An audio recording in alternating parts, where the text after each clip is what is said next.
with the undiluted Word of God.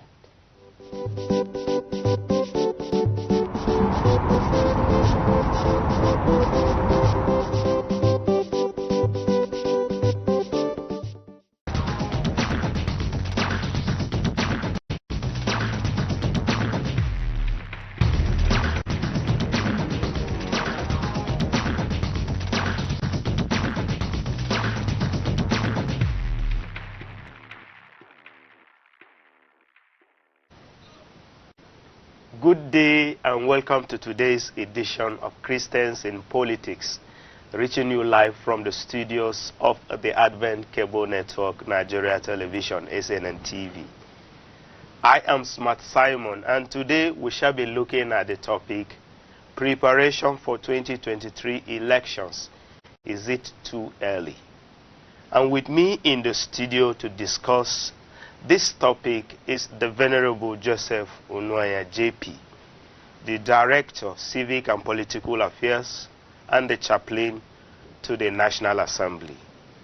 You're welcome, sir. Thank you for having me again. You're all aware that a lot of sitting leaders and political parties have started preparing for 2023 elections. So we shall be discussing, is it too early for Christians to start preparing for the elections by becoming card-carrying members of the various parties with the hope to be voted into different political offices?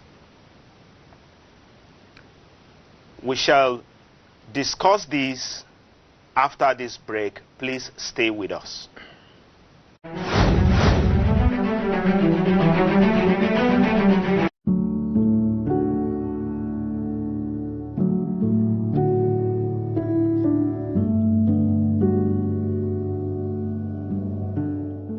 Yes, for those that are not in government now and they want to contest the election in 2023, it's not too early for them. They can start now to prepare, because the day you lost the election is the day you start preparing for another one. But for those that are in governance, those that have won election, this time around it's not election issue. They have to face governance. They will start preparing. They want to recontest when it is close, because this second term and all what's not makes our people not to govern. There's difference between politicking. There's difference between election and governance. So we had election last year. At least they should have 3 years to govern, to be focused, so that the people that elected them will actually enjoy the dividends of democracy. Yes, we should, because the situation of this country is not funny anymore. Our leaders, they're not doing well. They're not doing well. I must say it. They're not doing well. Why I said we should start now, because they said in our language, once they start something on time, they finish on time. So now I would like us, the youth, to come out. At least let's just put an end for all these things that is happening. Youth, when we do this, something will change in Nigeria. Nigeria will be a better place. Looking at what is happening in Nigeria today, before the COVID-19, the economy was going down, and when the COVID-19 came, it drowned. So I believe that a good Nigerian that wants Nigeria to still survive and live will look out for somebody that will be able to have the capacity to build what is lost in Nigeria, because it will take a great energy, a great experience. It will take a lot of things for us to come back as a nation. We have gone down so much, and we need people. This time money. It's not just people that are looking for second term. It's not just people that are playing games very well. We really need to look out for people that are actually qualified and have got what it takes to lead this country. This is the time people can go into their villages and bring those people that doesn't have name. but they have gotten the capacity, they have gotten what is needed for Nigeria to be great, and bring them out and vote them into position. 2023 should not be an election of money any longer. It should be an election of conscience, so that Nigeria will come out from where we are. This is a great country, blessed with a lot of human and natural resources, but we are the worst in terms of economy, in terms of poverty, in terms of everything. We are, in terms of infrastructure, we are very backward. So I believe that when we look inwards, if COVID-19 will help to reposition our mind, will help to put us in a situation of sober reflection, I believe that we'll be able to get good leaders that will take us to a greater height, irrespective of the region, irrespective of the tribe of the person. What we need is the best. What we are looking at is if we can get a good leader, a good leader, a good leader. The Bible said that when the righteous is on the seat, people rejoice. Once you get a good leader, I think Nigeria will be better. First of all, they should make up they should prepare themselves to come out and contest. That is the first. And also, as they are coming out, they will believe that they are there as soldiers of Christ. And when they come out and contest and win, they should propagate the gospel wherever they are. And how should they propagate the gospel wherever they are? By doing those things that our Lord Jesus commanded us to do. That is exactly what I expect from them. And they should also play politics the way it should be. There will be no rancor, there will be no killings, there will be no thuggery. They should believe that with God all things are possible. If you don't have thugs, God will provide enough angels to come and fight for you. Just be steadfast and strength and focus on what you are doing. Tell people the good things you have for them, and God will elevate you and put you there. It will surely happen if we embrace God, knowing fully well that we are His soldiers, and He doesn't leave us once we believe in Him. All over the world, I advise them to come out and also pray that God should give us a good leader. A good leader. I mean a good leader. A leader that knows God. A leader that fears God. A leader that can lead us to God. Nigeria is so blessed by God. So I think that Christians should come out and pray and ask God for His mercy.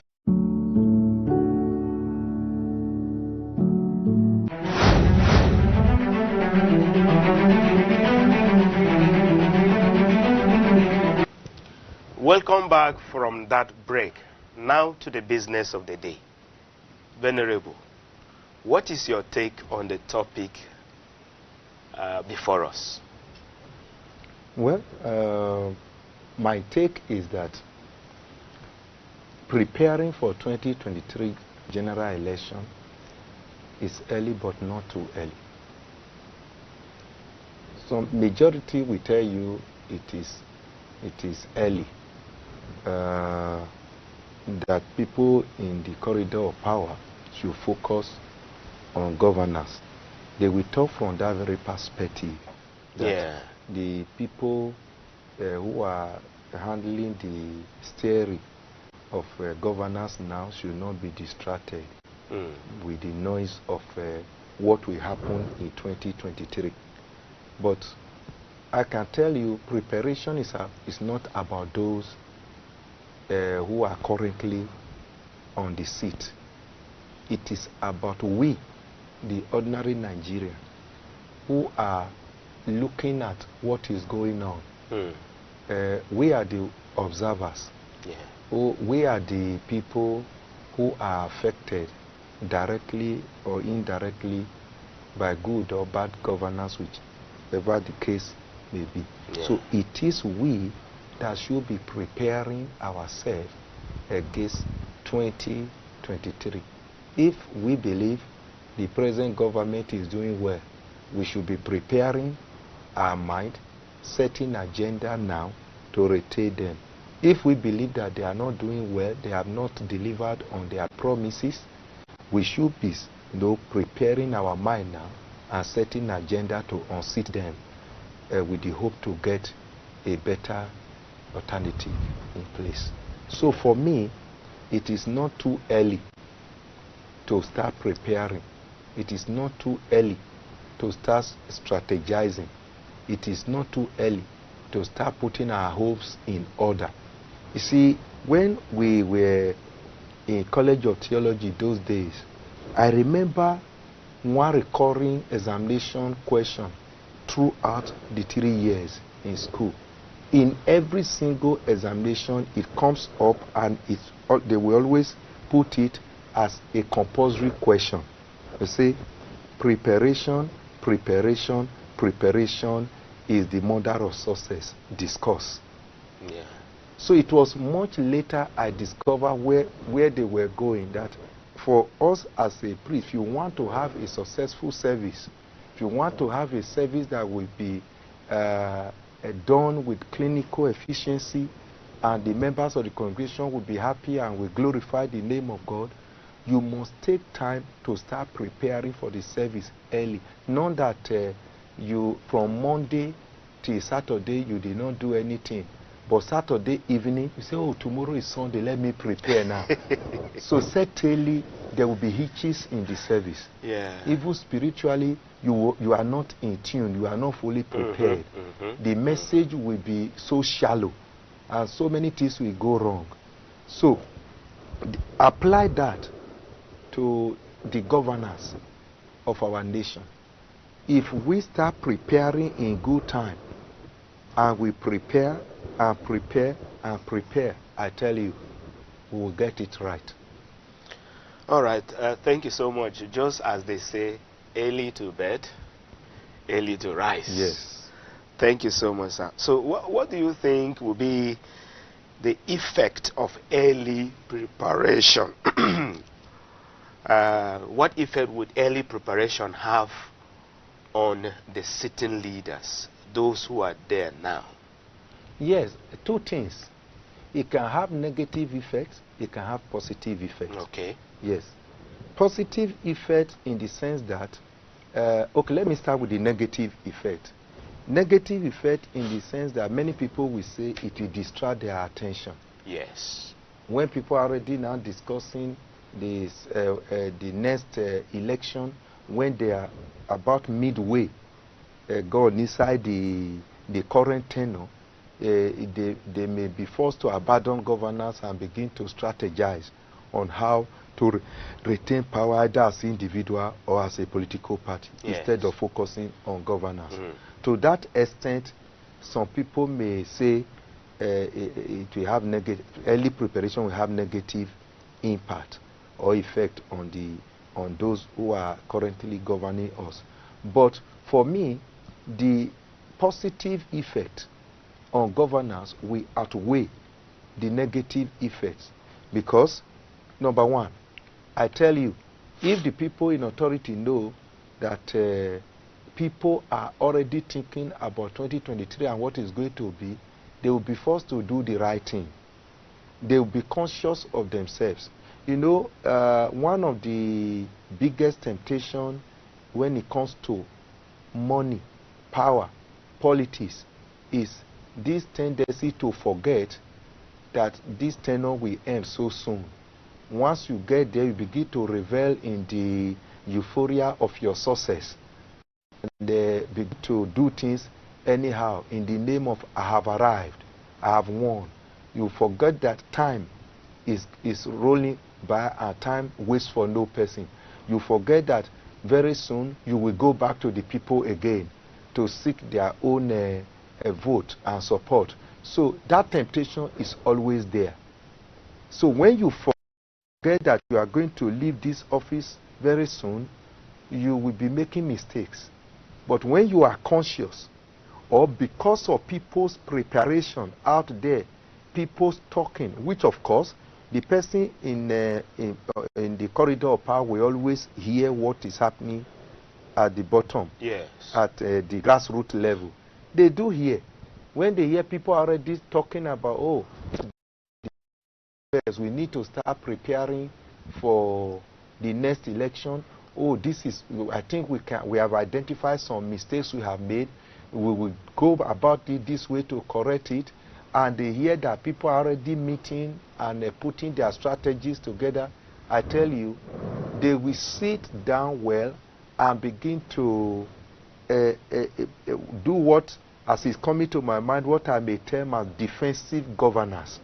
Defensive governance in the sense that whatever art of governance they are bringing out there will be geared towards defending their future, defending their mandate.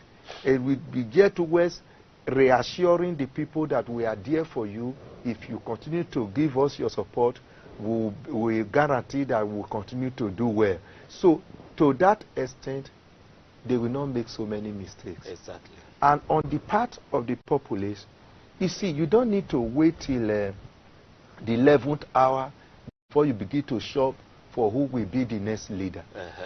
No. That is where we always miss it.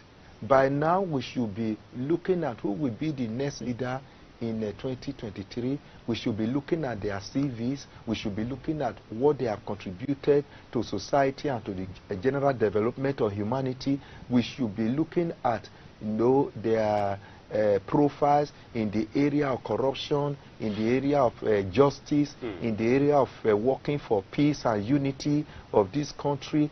We should be looking holistically on all these things and having meetings where thoughts can be aligned, having meetings where consensus can be reached. We don't even need to wait till 2023 and plunge ourselves into chaos. Exactly. If there's the political party that believe in power rotation, they should be fine-tuning that now. Then opinion groups like Christians, Muslims, whatever, should be trying to harmonize their thoughts and their plans towards that very good. That is where Christians have always missed it. We always want to wait till the last moment, whereas some other people will be planning and strategizing, and at the end of the day they always say, come and join us, or we are here, come and join us. You don't know how they plan, how they strategize. I can tell you some people are already playing the political draft of 2023 at the background. So any person saying it is too early to start preparing may just be deceiving himself. This is the time. If you are not a member of any political party, this is the time to get to join one. If you are not having card, you are not a card carrying member, you must have your card now.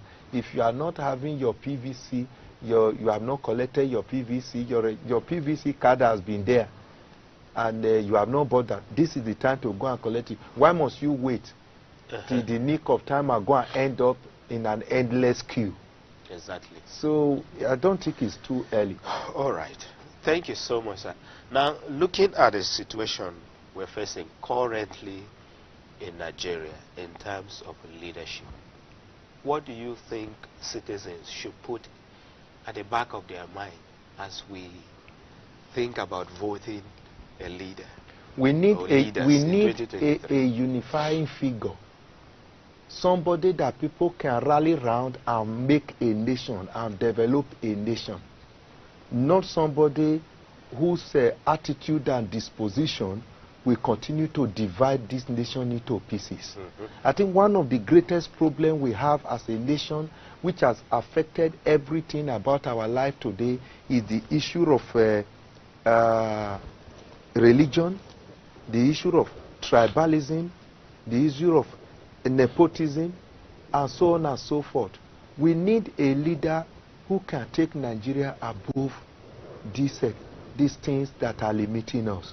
Nothing happened in Nigeria today without somebody first of all thinking about ethnicity. I don't believe in that. I believe I'm a Nigerian, and we should all work. Yes, we should all work towards the unity of this Nigeria as one nation, not dividing it into pieces, not practicing nepotism and focusing on my tribe, my clan, my language alone. No, we need a leader who should be able to have a kind of a universal figure who can carry every person along, carry the Shekiru, the Robos, carry the Yorubas, carry the Efi, carry the Bibio, carry the Fulanis, carry the Hausas, carry the Esan people, carry Edo people, carry every person in no pace. We are so many. We need somebody with a broad mind, a nationalistic figure who sees Nigeria from that perspective. Not people like late Azikiwe, who will say whether I win this election or whether it's Adana or Sokoto that win this election or what my own primary concern or my primary goal is that a Nigerian should lead, provided we have independence. We need somebody who will take security as a priority, who will see every person as Nigerian, not the person that will empower a particular set of people to be suppressing other people, even when people are dying, is not a major concern. We need somebody who will take the matter of security serious and will not play unnecessary politics with it. Yeah, we need somebody who is burning with the desire to turn things around. We need somebody who will come and fix the issue of corruption, not just mere saying it. Exactly. Look at the mess we are in of recent again now. Have you taken note that almost all the people they put as EFCC leader end up in crisis or being neck deep in corruption? Why? We need somebody who will come and really fight corruption. It's because the leaders ab initio, they know what he's doing. Are we not embarrassed now? We are watching the unfolding event to know how what is his name? Ibrahim Magu will clear himself of the mess that has been put on the table before the whole world now. Now, if that comes out, that he cannot free himself from it, then what do you say about the present government? Because the senators, the 8th Assembly, and all of them, they unanimously said this man should not be given this office. But they were ignored. And this man has been on acting capacity, something that is unimaginable for how many years now? That at the end of the day now we are hearing that he is most corrupt than other people. We are waiting to see we are not condemning Magu here because he has the right to defend himself. But what the point I'm saying is that we need leaders who will be sincere, whose concern will be how to really redeem this country and put it in the right path. Yeah. Yes, we need a leader who will come and sacrifice and will give example for people to follow, whose body language, whose spoken word we give Nigeria proper direction. We don't need a leader who will speak, but the body language communicates a different language. Thing. We don't need a leader now again who will come and tell us, I will change things, and it is on reverse jar. We don't need a leader that will come tomorrow, 2023, and tell Nigerians are tired. And with this coronavirus and the economy that has further crashed now, we need a leader who will come and take us out of... We are already in quagmire. Somebody must come and take us out of this quagmire and reset things. That is the kind of leader we need. Not a weak leader. A firm leader, a godly leader who will be passionate about making Nigeria great, who will take Nigeria as a priority, not himself, not his people. We need that kind of leader, and this is the time to start preparing for that. All right, viewers, this is the time to start preparing for that. It's been good so far on the program, and we shall be observing this short break and come right back. Please don't go anywhere.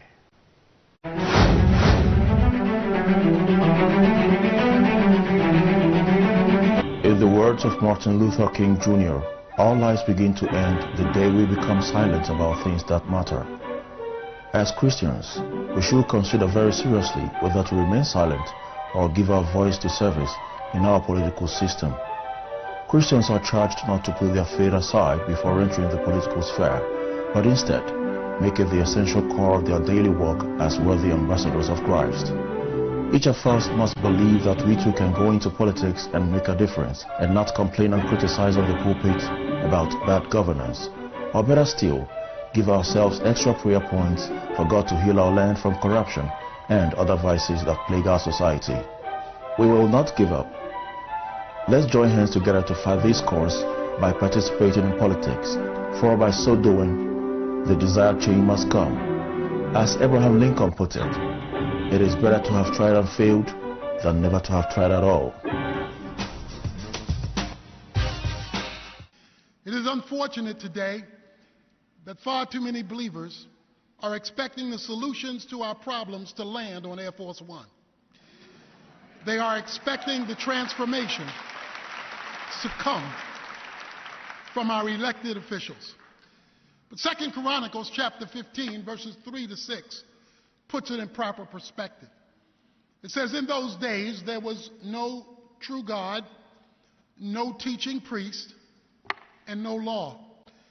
And so as a result, it says, nation rose up against nation, city rose up against city, and there was no peace to him who came in or to him who went out. And then it concludes in verse 6 by saying, for God had troubled them with every kind of distress. Now, if God is your problem, only God is your solution. If God is your problem, if he is causing the distress, then the maximum amount of our time needs to be spent in getting God back on our side. One of the great diseases of our day is AIDS. AIDS is a breakdown of the immune system. AIDS doesn't exactly kill you, it just sets you up for something else to do you in, whether it's pneumonia or cancer. Because the immune system is down, the bacteria and viruses are up and can bring destruction. God's immune system in the culture is the church. So if cultural colds are now societal pneumonia, it's because the immune system is down. And until the immune system of God, the church, is brought back up, the bacteria and viruses of destruction will continue to destabilize our country, ebb away our freedoms, and take away our liberty. When the question is raised, how should you vote? I'm taken to Joshua chapter 5. Joshua is doing reconnaissance around the walls of Jericho. And he's trying to figure out how to take down this enemy.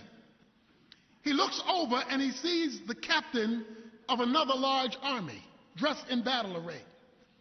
Now, Joshua's mama didn't raise a dummy. He wanted to know, whose side are you on? Because if you're on our side, then we got help against Jericho.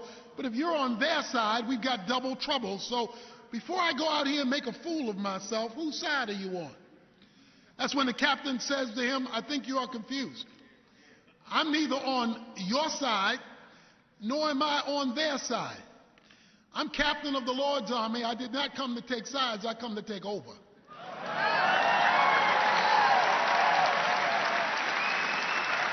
You and I have to understand is God does not ride the backs of donkeys or elephants, because your job is to bring to either one the L-I-G-H-T. Your job is to represent another king and another kingdom. Last year I served as chaplain of the Cowboys, and when the Cowboys play or any football team plays, 3 teams take the field. There's a home team, there's a visiting team, and they'll never get along because one is going this way, the other is going that way, and they are built to resist one another, and there is nothing you can do to put them on the same page. But then there is this third team. It's called the team of officials. This third team of officials, they're on the field, but they're not of the field. They're in the middle of the chaos, but they don't belong to the chaos because they belong to another kingdom called the NFL. They belong to another arena. Their job is not to listen to the roar of the crowd, be they boos or cheers, or to the fractions that are against each other, because they've been handed a book. And every decision they make on the field is to be reflective of the book that's been handed from the kingdom that they are to represent. You and I belong to another kingdom. Let's represent the king.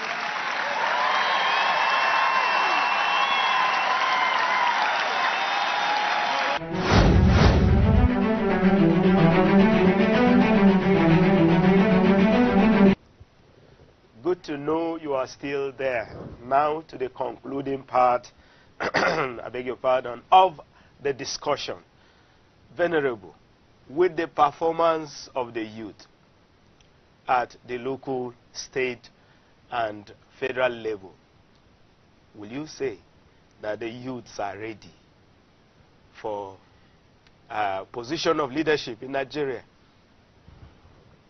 Of recent, in one other program in this studio, I think that was a program tagged Crossfire, I was asked to speak on whether the youth are fully prepared for governance and for leadership, and I said categorically no, with apology to the few that are prepared. Okay. But as far as I'm concerned, and from what I can see, about 80% of our youths, in quotes, are not ready for governance.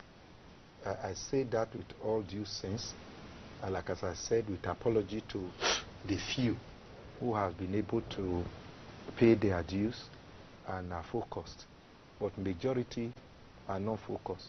I don't blame them so much for it. I think many of our youth have been disoriented.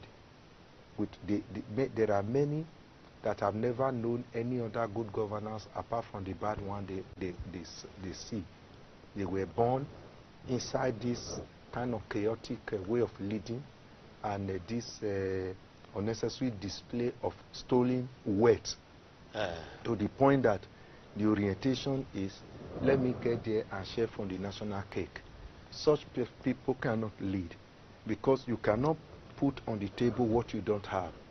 We are looking for leaders who will go to the corridor of power and be able to bring solution to the problem, not people who will come ahead to share the national cake.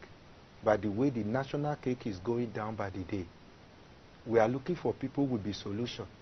In one of the program of recent, we referred to a member of the House of Representatives who came out and said government has borrowed not only for our children, they have borrowed for our grandchildren, and they are now borrowing for our great-grandchildren. So we are looking for the kind of youths with wisdom, with knowledge, with foresight, people who can come and give us solution on how to bail ourselves out of the mess we have put ourselves into already. Whether you like it or not, being a debtor is not a position one should pray to be in. We are in there already, and we are going to be there for some time, except God raises up men with wisdom who knows what to do. So we need youths who are mentally and academically and socially prepared, morally prepared to change things.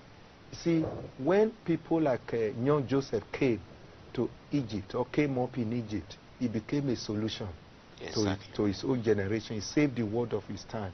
We are looking for people, not people looking for a job that, oh, I just want to go there so that I can also begin to buy a piece of land and begin to set up myself. That is the mentality of many. And that is why majority of the youth that have had opportunity to taste a little bit of power, whether at the local government level or at the House of Assembly level, state level, and know that majority have not done well. Majority have not done well. Majority have not really done something so special, something at all different from what we are used to. So if you are coming to do what an 80-year-old man is doing, and you are not going to change the equation, then what else are you telling me? So majority of youth are not prepared. When you employ people, you sit on interview. I'll be privileged to chairman a panel of interview at several occasions, and I'm embarrassed about the kind of lack of unprepared nature of majority of our youths. Some of them cannot even defend the certificate they are holding. Go to campuses. Their disposition in the campus shows to you that majority are not prepared. 80% of students in examination hall is talking about how to bring in something to cheat, how to do expo and all that, and they are ready to bribe their way through. Is that the kind of person that will come and deal with the corruption that is staring at us in Nigeria? So to me, I say I don't blame them, because this is a terrible orientation. These are people just coming on, they see people with fleet of cars, people who were nobody, they join politics and they turn around to be the lords in their communities with so much of affluence to display, and they feel that, oh, if I join politics, it means I can also get over poverty overnight. That is what leads to stealing.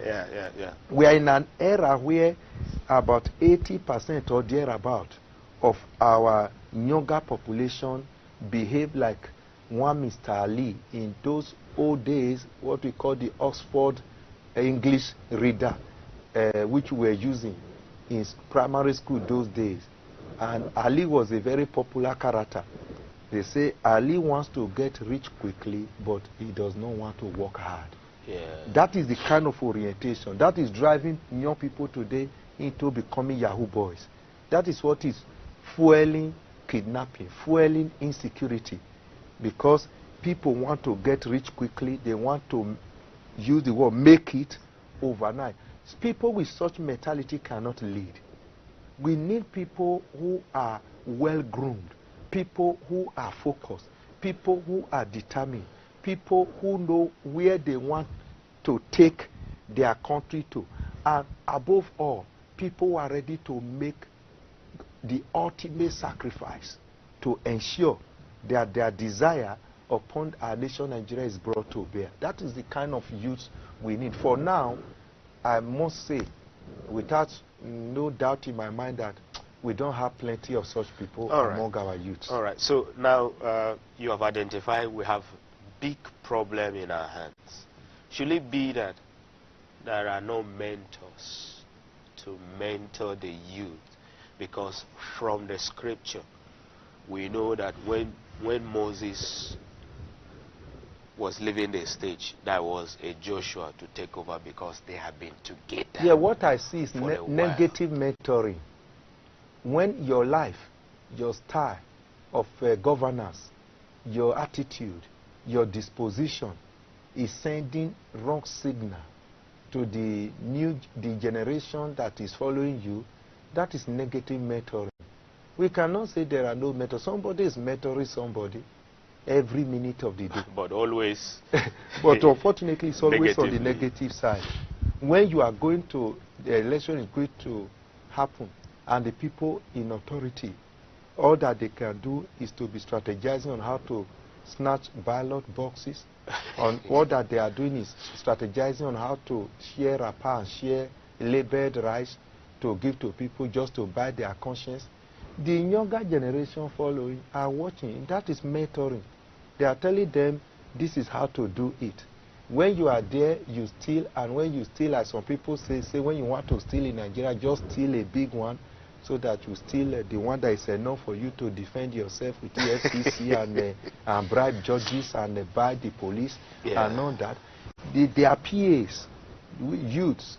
They are the people they are using as bodyguards, as thugs. All of them are being mentored in a very negative way. So some form of mentoring is going on, but unfortunately, it's very, very negative. All right. Very negative. So, but there are some few.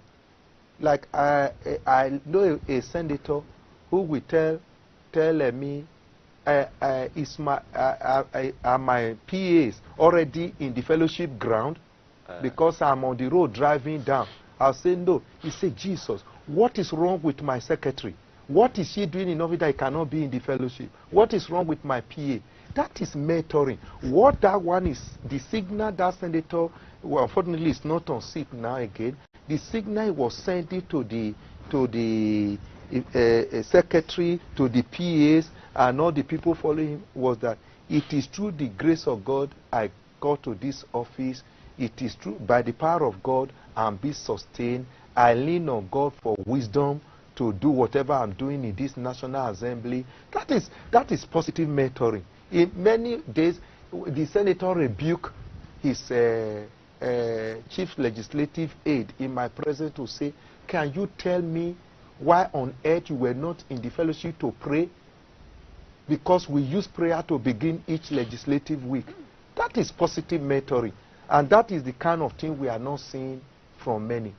All right. So with that, we have identified that it's a big problem. There's a problem. Negative mentoring. So how can the church now come in to help in mentoring Christians who are interested in politics, so that comes 2023, we will have been able to have people who will be able to lead us?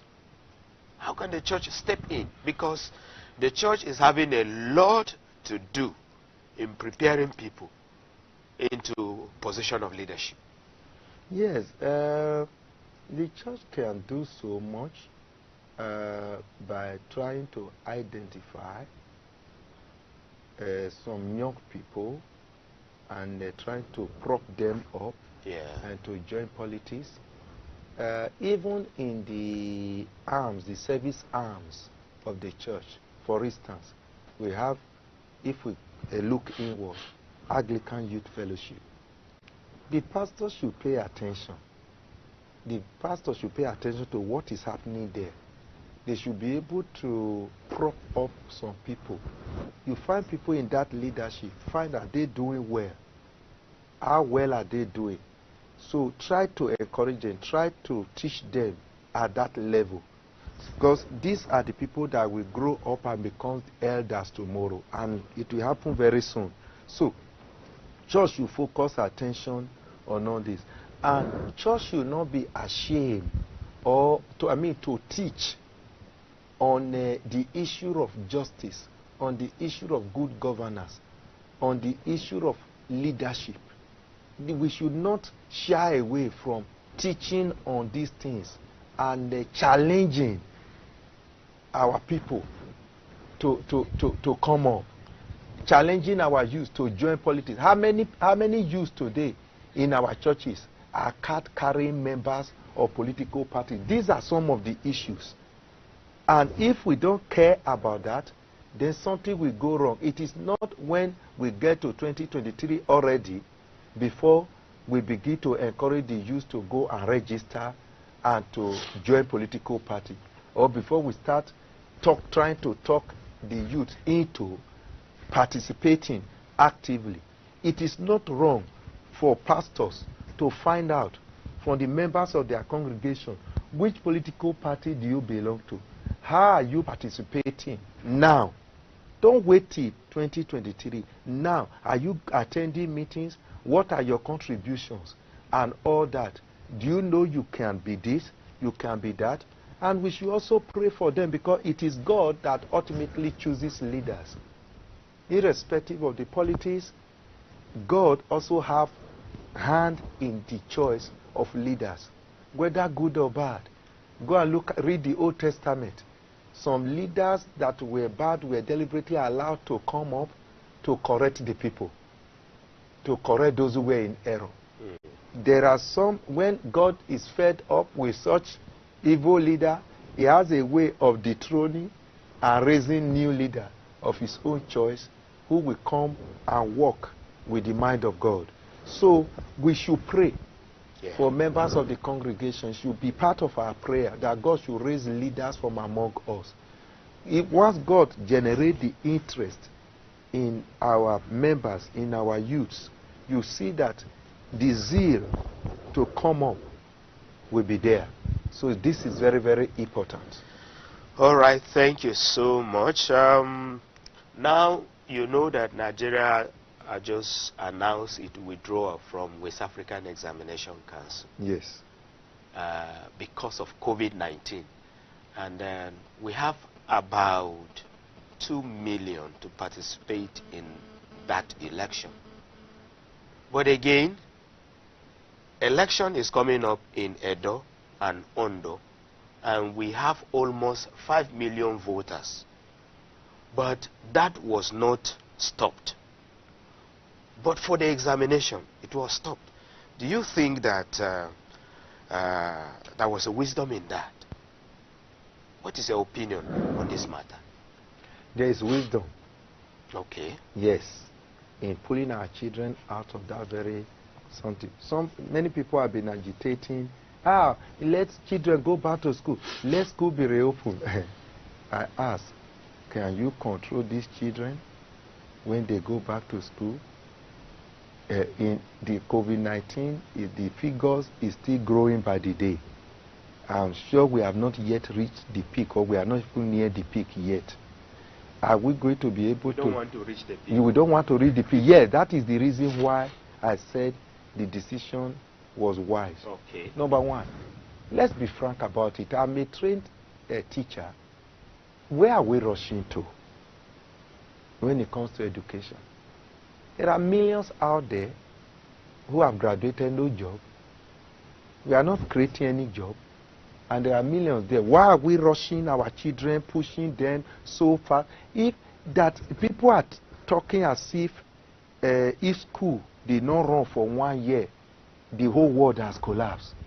For me, the whole world has not collapsed. We can see the reason why we are trying to secure our children.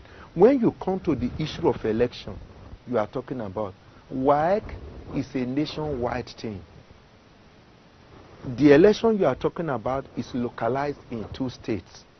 Okay. And as an election observer, we had a meeting with the ACNN chairman about 2 months ago through Zoom network. And what was the focus of the meeting?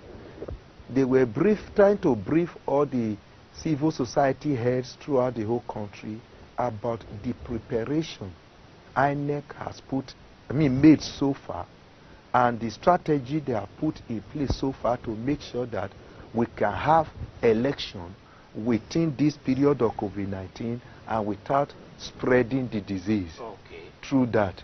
So the money will be voted for all this, and there will be budget for it, and they are training their staff on how to handle equipment, how to maintain the queues. So many things have been put in place by INEC, which I'm not sure whether WAEC have been able to put in place, and which I'm not sure the strategy can be deployed throughout the whole country at the same time. All right. So with that now, quickly you tell us your advice to the church and to the government on the steps we need to take so as to have to prepare peacefully for 2023 elections that is coming. Well, for government, I want to say that Nigeria have had enough of trouble. Okay. So the government should sympathize with the citizens by not allowing election to throw us into another round of chaos. Exactly. And confusion. We have had enough of insecurity. We should not use this election to recruit more area boys and put more guns in the hands of people to be killing themselves. Yeah. We should allow the will, as government, let's allow the will of the people to prevail. Let Nigeria be a priority and not our personal interest. For Edo and Ondo, we don't expect the kind of drama we saw in some part of Kogi, in some part of Lagos, in places like Rivers in the last general election. We want government to do everything within her power to give citizens a level playing field in these 2 elections that are coming. We say sincere appeal from the bottom of our heart to Mr. President, to APC, the government that is in power, to help us to make sure that things are done with decorum. Governance is not by force. Exactly. People's will should be allowed to prevail. Since I'm appealing to them because they have the police, they have the military, and all or whatever we have. And we want to plead that this time the military should not be allowed to participate in elections the way they did in Rivers. The police can focus on election and handle election matters in these two states. Yes, the military can be in strategic point on the, maybe roads to the state and all that to prevent people from infiltrating.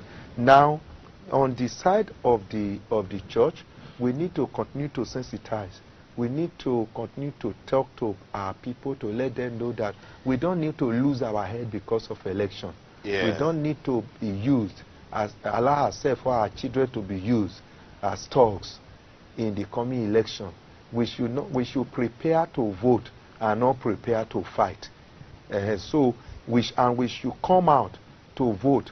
Those who are not yet registered should register. Those whose PVC are lying somewhere in INEC offices who have not yet collected should please go and collect it. And if you have not, you don't belong to a political party, this is the right time to join. Those who are capable of vying for offices, they should come out and pray to God, and if they are convinced in their mind, they should come out. And maybe God will use them to bring solution to our problems. Venerable Joseph Onwaya, thank you so much, sir. Thank you. Always there for us. Thank you for always having me. It's a pleasure. We appreciate you. Thank you.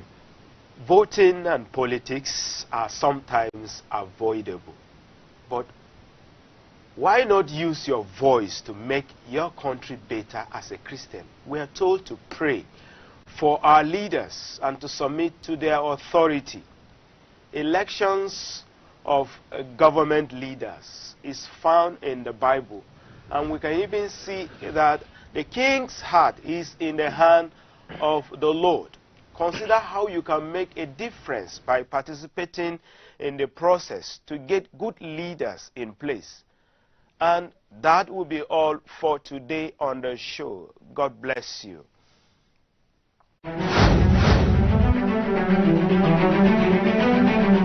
The views and opinions expressed on this program are those of the guests and viewers and does not necessarily reflect the views and opinions of the Advent Cable Network Nigeria, ACNNTV.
Stroke is a focal neurological deficit